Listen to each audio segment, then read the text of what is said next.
ఆకలితో మడమలాడు కూడా నేను బ్రతికించుకుంటున్నామో. ఈ పరిస్థితి ఏంటి?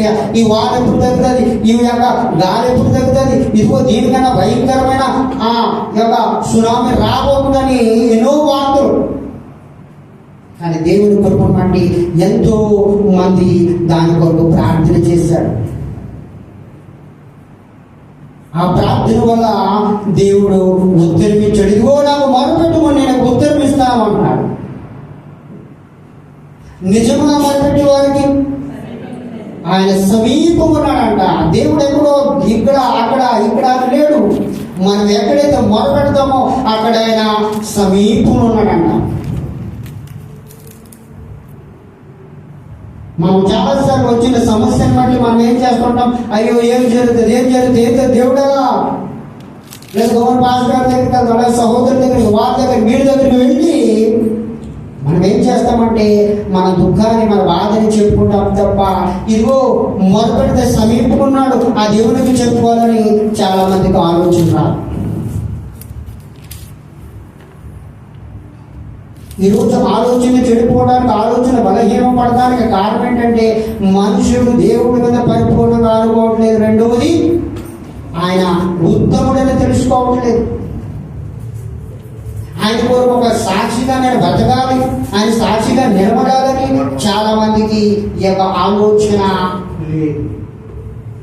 అందుకని ఆలోచన ఆయన బలపరిచేవాడు, ఆలోచన ఇచ్చేవాడు. మనం దావీదు కీర్తనలు చదివితే కీర్తనకారుడు చాలా విషయాలు అంటాడు, అయ్యా నీ వాక్యము నన్ను బ్రతికించినది, నా బాధలు ఇదేనాడు నమ్మదనేస్తుందంట. హల్లెలూయా. ఎంత గొప్పవాడు ఆ దేవుడు. ఒక వాక్యం ద్వారా ఏం చేస్తున్నాడు? బ్రతికించడము, బాధలలో నెమ్మదును కూడా కలగజేస్తుందండి ఈ వాక్యం. అంటే ఈ వాక్యం ఏమైంది?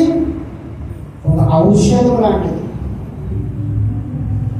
అలాంటి ఒక వాక్యము మనం ఈరోజు జ్ఞానిస్తున్నాము, వింటున్నామంటే ఈ రోజుల్లో చాలా మంది దీనికి దూరం అయిపోయారు.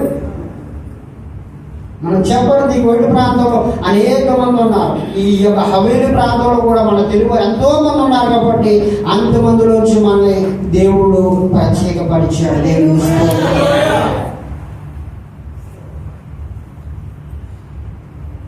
నిజంగా దేవుని సన్నిధికి వెళ్ళాలంటే అది ఒక భాగ్యము, ధన్యత. యెహోవాను ఆశ్రయించినప్పుడు ధన్యుడు. అట్టి ధన్యతలో మనం ఉన్నాం.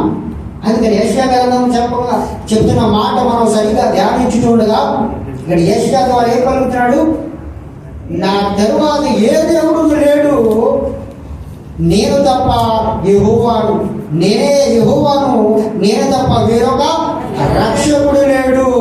ప్రకటించువాడు నేనే, రక్షించువాడు నేనే.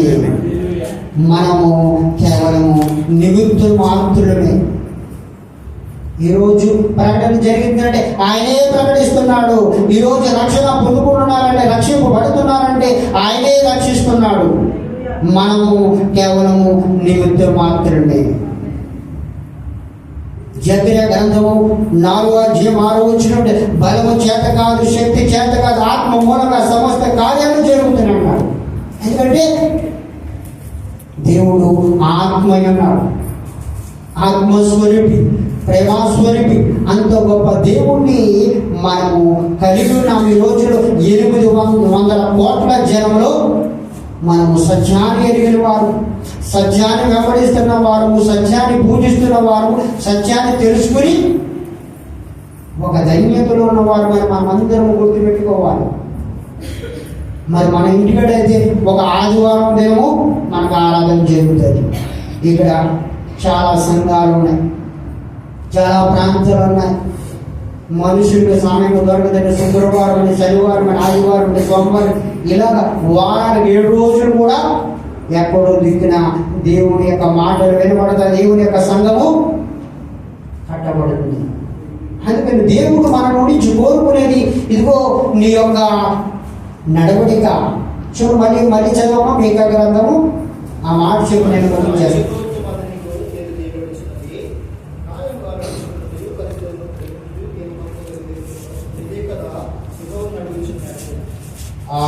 దేవుడు అడిగేది మనల్ని మన ధనము, మన ధాన్యము, మన వెండి బంగారం ఏమి కోరుకోవట్లేదు, కానీ దేవుడు ఉత్తమైన దాన్ని మనకు తెలియజేస్తూ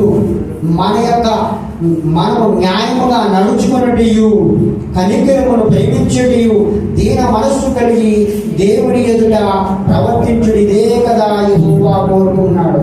అందుకని యేసు ప్రభువు వారి లోకానికి వచ్చినప్పుడు కనికరము గల వారు ధన్యులు, వారు కనికరము పొందుదరంట. 2వ వచనం, 5వ అధ్యాయం 2వ వచనం, దీన మనస్సు గల ధన్యులు.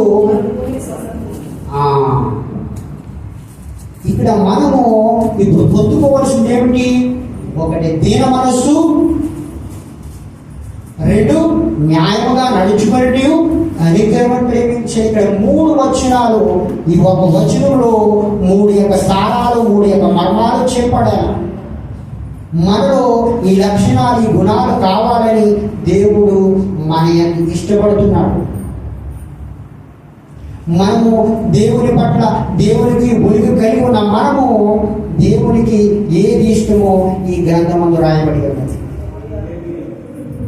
దేవుడు ఏ ప్రకారంగా నడుచుకోవాలి, ఏ ప్రకారంగా జీవించాలి లోకంలో, అది మనకి ఈ బైబిల్ గ్రంథం నేర్పిస్తుంది.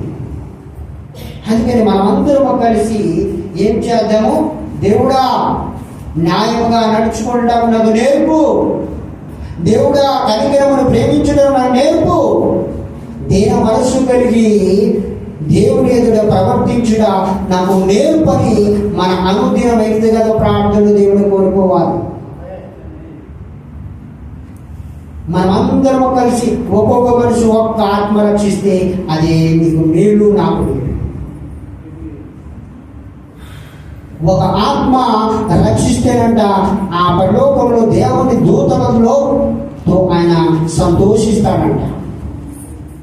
అక్కడ ఒక పండుగ జరుగుతుందంట. అంటే భూమి మీద ఎప్పుడైతే ఒక పాపి మారు మనసు పొంది రక్షింపబడ్డాడో అక్కడ సంతోషం, ఆనందం అంట. తండ్రి అంటే దేవుడు ఎప్పుడు సంతోషపడ్డాడు, ఎప్పుడు ఆనందించాడు అని మనం చూస్తే, యేసు ప్రభువు వారి లోకంలోకి వచ్చి నరుడైన దినముల్లో బాప్తిసం ఇచ్చి యోహాను ఎద్దకు వెళ్ళి ఆ యోహాను ప్రకటన చేస్తున్నాడు. మత్తయి సువార్త 3వ అధ్యాయం మనం చదువుకుంటే అక్కడ యోహాను గారు ప్రకటన చేస్తున్నాడు, అయ్యా మారు మనసు పొందుడి, మారు మనసు మేము నింపుతూ మీకు నీళ్ళలో నేను బాప్తిసం ఇచ్చుచున్నాను, నాకంటే ప్రభువుడు, నాకంటే గొప్పవాడు ఒకడు వస్తున్నాడు, ఆయన చెప్పులు విప్పుటకు నేను పాత్రుడు కాను అని ఇలాగా ప్రకటన చేస్తూ ఆయన దాని బదులు కొంతమంది బాప్తిసం ఇస్తున్న సమయంలో యేసు ప్రభువు వారు అక్కడ వచ్చారు.